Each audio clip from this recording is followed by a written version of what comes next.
Simon Says. Just kidding, it's Connect 4. Let's get this on. Alright. To begin off with the tutorial for Connect 4, we need three scripts. A click texture script, a spawner script, and a win script. Now, you're going to want to start with click texture script. Click texture script. With this script, you're going to be able to, you have to make a public material, like however many you want, render object bool, two bools of render on mouse down, and a int random equals random, mostly because Unity scripting doesn't like having random and random being the exact same thing. So we're going with random just to keep it simple. Instead of something completely crazy like chicken or change. Anything like that. I don't know why I said chicken. Anyways, the first one that you're going to start out with, private void start, object equals get component render. With this function, you're going to be able to have the ability to grab the actual object's rendering material. So once you have that on lockdown, move on to the void update. Void update will have the if random equals and then your number, depending on how many materials you have. Because I will tell you this is the magic number. 0 through 6 is the magic number. I don't know why. Because, like, for some reason, 7 different materials is always the magic number. But hey, it works. So why argue with that? Now we go with the private void. If random equals, or pretty much checking 0 or 1, 2, 3, 4, 5, 6. And within those if statements, we do object.material equals and then the material name. With that in mind, we do this multiple times. We just continue changing the number and the material.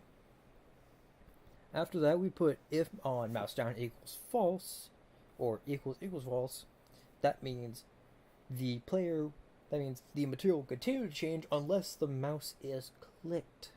So once the mouse goes down, then the material stops changing colors and immediately goes to input.keyDown.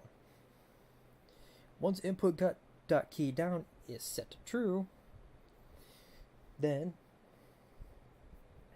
the material stops changing colors.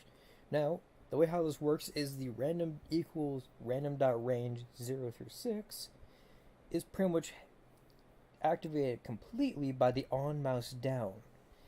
As long as that on mouse down is not being checked and it's being kept as false, the item will continue to change color at will.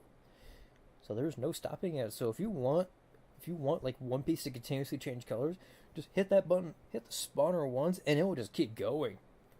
Yeah! And now let's move on to the spawners. Now, the spawners are pretty much public game object prefab and then a spawn point. There really isn't much to go with spawners, and aside from the on mouse down initiate spawn point position rotation with rotation. Now, with the spawners, you want to have a prefab. Here we go with my game piece. This is the magical piece, and here are the spawner objects that have the spawner script attached to them. Now, they don't have anything like really crazy or really special to them besides having the prefab attached to them and their spawn point. The spawn point here is where all the real magic happens when it comes to these pieces being spawned in. Now, what you're looking at, I have the frame, I've got the canvas, and I've got two platforms. Platform 1 is for sandboxing, mostly. Pretty much, spawn as many as you like. There is no limit. This is not a how to perfectly made it Connect 4 tutorial. This is just how to get started on it. And then this bottom base down here involves catching anything that falls off. Just in case. Unity gets weird with physics. I don't know why. Anyways, we're moving on to the win script. Now, these public materials, mat array and mat matrix, those are something completely different. Those are part of a start of a win condition with arrays. Now, that part is also going to be tied into your triggers, but we'll get to that in a second. Now, if you want to make just a temporary win condition with no audio cues, no visual cues, none of that, then you can do void update if the input key of your spacebar is down, then the game object will destroy itself. This always works, mainly because we have this. Now, each of these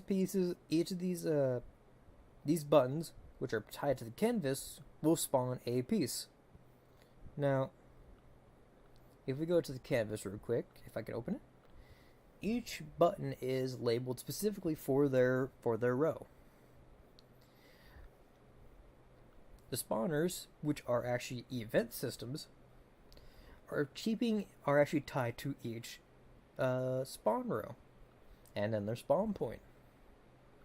Now, there is nothing too crazy about it. It's mostly just, hey, these buttons spawn the objects.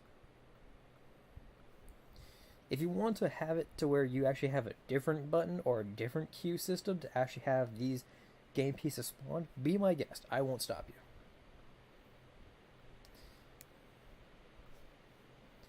Now, in this trigger area, you will need the on-trigger enter and the on-trigger exit if you want to keep track of materials.